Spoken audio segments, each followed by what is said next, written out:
Warga kasih kabar tuh. Kasih kabar langsung. Ada kebo gitu. Gitu. Nah, itu langsung dibawa ke dapur, langsung dieksekusi di situ. Nah, gini. 15 km lebih.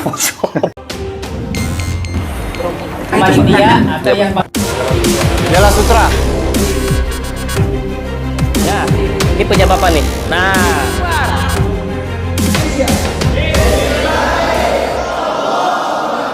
Assalamualaikum warahmatullahi wabarakatuh. Jumpa kembali dengan channel Jawara Halal Indonesia. Kali ini kami ada di Kabupaten Pandeglang, ya. Kurang lebih ini adanya di Provinsi Banten. Bersama dengan ada Kang Ustadz Latif nih. Sehat Ustadz? Barakallah. Barakallah. Beliau salah satu yang pegang wilayah Pandeglang, ini Ketua DPD Juleha Pandeglang. Ini kita ngobrol-ngobrol untuk sharing-sharing, Ustadz ya. Siap. Mungkin bisa cerita dulu gimana raya kurban di Pandeglang nih, semarak atau gimana? Mungkin bisa cerita dulu. Alhamdulillah hari raya berjalan semarak itu pas acara pemotongan di mana-mana, Bi. Di mana-mana. Seremonialnya pasti di pemotongan. Di pemotongannya ya. Pasti rame itu gitu. Iya. Makanya tingkat stresnya binatang itu meningkat. Iya. Karena rame, terutama anak kecil. Iya. Pasti suara anak kecil itu membuat kerbau atau sapi itu gelisah. Berisiknya anak kecil itu beda dengan berisiknya orang-orang dewasa. Jadi frekuensi suaranya kan, Iya. teriak dan Teriak-teriak. sebagainya. Tapi agak susah juga untuk kita larang karena ini bagi mereka sebagai momen ya, pesta lah, pestanya mereka lah begitu ya. Lihat. Walaupun itu menjadi tantangan buat para tim yang turun tim. Gitu. Dan kalau edukasi bagaimana di Pandeglang? Ada kegiatan edukasi di Pandeglang sebelum Kegiatan kurban? edukasi sebelum kurban kita pertama mengadakan pelatihan. Ya. Kedua, panitia itu semua kita kumpulkan, kita kasih arahan. Pelatihan berapa kali pelatihan? Pelatihan sudah 3 kali. 3 kali ya? 3 kali sebelum hari H. Sebelum hari H. Itu edukasi. mana? Targetnya di mana tuh? Targetnya yang pertama itu di Kodim. Kedua di Riyadus Sholihin. Pesantren ya? Pesantren Riyadus Sholihin.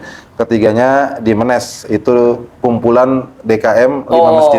Oke. Jadi artinya ada upaya-upaya untuk memberikan edukasi ke masyarakat ya. Betul. Nah, ini menjadi bagian daripada kita juga tugas syiar Juleha ya. Betul. Nah, Kang Latif untuk pribadi sendiri kemarin megang berapa sapi atau kurban atau berapa doka? Total itu 16 kerbau. 16 kerbau. Kambingnya itu kalau nggak salah sekitaran 20. Nggak ada sapi? Nggak ada sapi. Sapi ada satu. Sapi satu ya? Sapi satu. Ini di Pandeglang lebih berkarakternya di kerbau ya? Kerbau, Pandeglang rata-rata. ya? Masya Allah.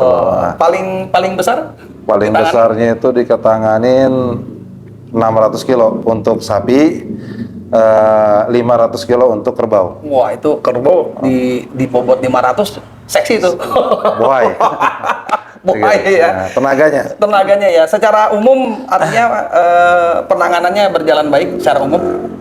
kemarin ada insiden pas terakhir. Ya, tapi secara umum baik ya. Tapi secara Jadi umum ada baik. insidennya artinya ada suatu kejadian istimewa atau Istimewa spesial itu, gitu Mak. ya. Nah, bisa cerita. Gimana tuh ceritanya? Kejadian istimewanya itu Iya. kerbau sedang menunggu antrian disembelih. Ini kerbau Sedang nunggu antrian disembelih. Oke, bobot Jadi, kerbaunya? Bobot kerbau sekitar 400 plus. Oh, besar itu. Iya. Besar itu ya. 400 plus. Nah, sedang nunggu antrian, jadi belum dipotong nih. Belum dipotong. Ini antrian keberapa? Ini antrian terakhir. Terakhir yang keberapa? Yang kelima. Kelima. Gitu. Oke, berarti total ada 5 kerbau. Ada 5 kerbau. Yang sedang dilakukan sembelih ya, atau proses penanganan lah ya. Penanganan sudah dikulitin. Ya. Nah, yang kelima ini sudah diberongsong. Sudah diberongsong Kondisi. Menggunakan metode Ustadz Ali yang mudah. ada ya. Menggunakan tali apa? Tali karmantel. Artinya Karmantel ini 15 sudah mili. diberongsong menggunakan tali karmantel dengan bobot dengan ketebalan 15 mili. tebal sekali tuh. Tebal ya. Ya. Nah. Oke. Nah, itu sudah kita berongsong. Ternyata kaburnya itu karena patoknya kurang kencang. Ini yang pertama. Kalau andai kata nyancang kerbau atau sapi, Iya. patok pastikan dalam. Kalau Iya. ada pohon, mending di pohon. Iya. Kedua. Nah, itu yang pertama. Yang kedua, setelah kabur, keringkus, ketangkep, ternyata apa, Bi? Brongsongnya putus. Masya Allah. Nggak Itu kuat. 15 mili itu. 15 mili tebal. 15 mili Ya. itu tebal. Tebal, yang hitam. Itu Iya. ukuran paling tes mediumnya ya, Oke, kan ada yang oke. 20 mili. Oke. Nah, itu mediumnya. Nah, ternyata diteliti faktor kesalahannya bukan lantaran talinya kenapa-napa, Bi, tapi Iya. perawatan. Ya, perawatan. Iya. Gitu loh. Jadi udah dievaluasi, metode Brongsong sudah aman. Sudah aman, Mengikuti gitu loh. prosedur. Prosedur segala macam. Talinya pun sudah kita yakinkan ini kuat. Kuat, gitu. Ternyata tidak kuatnya karena tadi dalam Perawatan. perawatan. Usianya berapa tahun tuh? Usia sudah hampir memasuki 6 tahun. Oh. Ya.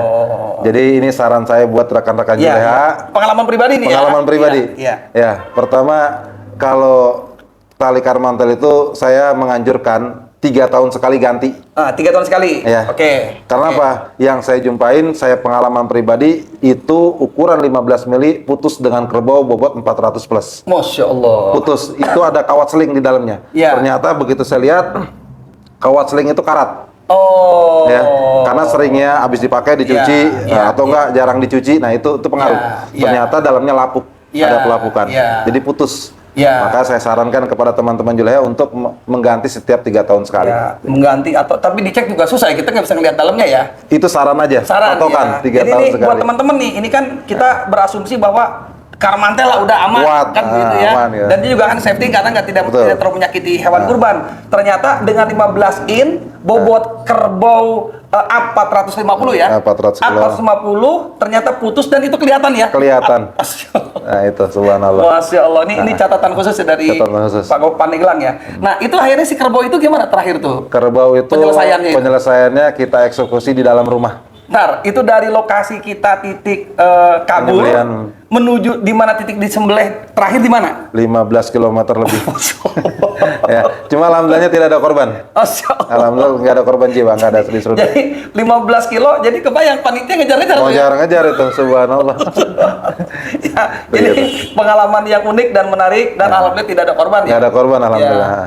Tapi yang apa namanya kejadian spesialnya tetap ada ya. Tetap ada. Itu ketemunya di mana itu? Ketemunya di salah satu rumah warga di dalam kamar mandi. Di dalam kamar mandi. Yang menemukan Warganya itu ke warga. rumah. Warga ngasih kabar tuh. Kasih kabar langsung. Ada kebo gitu. Gitu.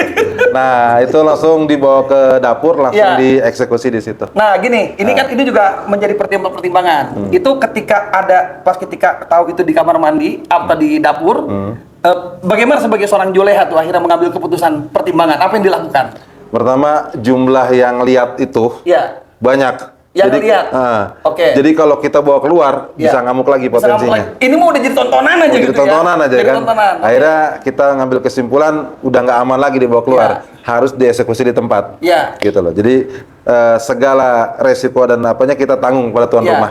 Tuan Sudah rumah turun. mengizinkan? Tuan rumah alhamdulillah mengizinkan. Alhamdulillah. Gitu, mengizinkan. Jadi kita eksekusi langsung di dapur, di dapur. Ya, ini Itu sejarah ini. Itu ngebayangin tuan rumah tiba-tiba ada kebo katanya. Kaget, kaget ya. Udah gitu dia bengong di kamar mandi, nggak ngamuk, nggak apa, bengong aja gitu. Iya, Gitu kan, jadi gitu. kelihatannya isyarah juga kali itu ya. udah pasrah, udah pasrah. Nah.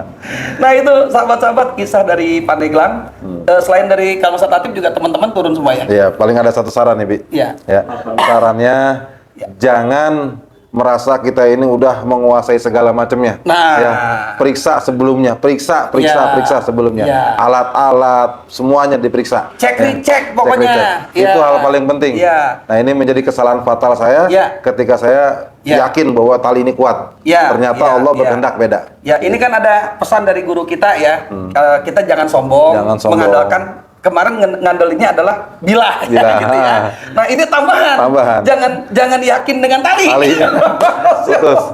Nanti kita coba konsultasikan dengan teman-teman ahli tali ya. Iya. Jadi mungkin bagaimana cara perawatan tali karmantel nanti mungkin kita coba akan diskusikan. Betul, Ada betul. sahabat-sahabat kita yang memang sudah terbiasa. Ya ini kan karmantel ini termasuk salah satu alat bantu yang belum lama ya Belum lama. masuk di pelaksanaan Pelaksanaan kurban. kurban. Tapi ini pengalaman sangat luar biasa dari Kang Ustadz Latif. Jangan sampai terjadi di teman-teman. Betul. Jangan sepelekan urusan tali ya. Betul. Yakinlah udah yakin. Ya. Oh, tenteng-tenteng pas di lapangan bermasalah. Masalah. Gitu mungkin sahabat-sahabat Jawara Halal Indonesia di mana berada. Mudah-mudahan ini bermanfaat ya sharing-sharing. Insya Allah kami masih muter ke tempat-tempat banyak teman-teman yang melakukan penyembelihan, sharing-sharing pengalaman. Kalau ada di antara teman-teman yang mau ngobrol dengan kami juga boleh. Tinggal nanti di komentar kami mau ditengok dong. Tapi syaratnya jangan jauh-jauh. Kalau Ustaz, barakallah. Ya, Barakallah, insyaallah. Barakallah. Ya, terima kasih dari Pandeglang, Provinsi Banten. Wassalamualaikum warahmatullahi wabarakatuh.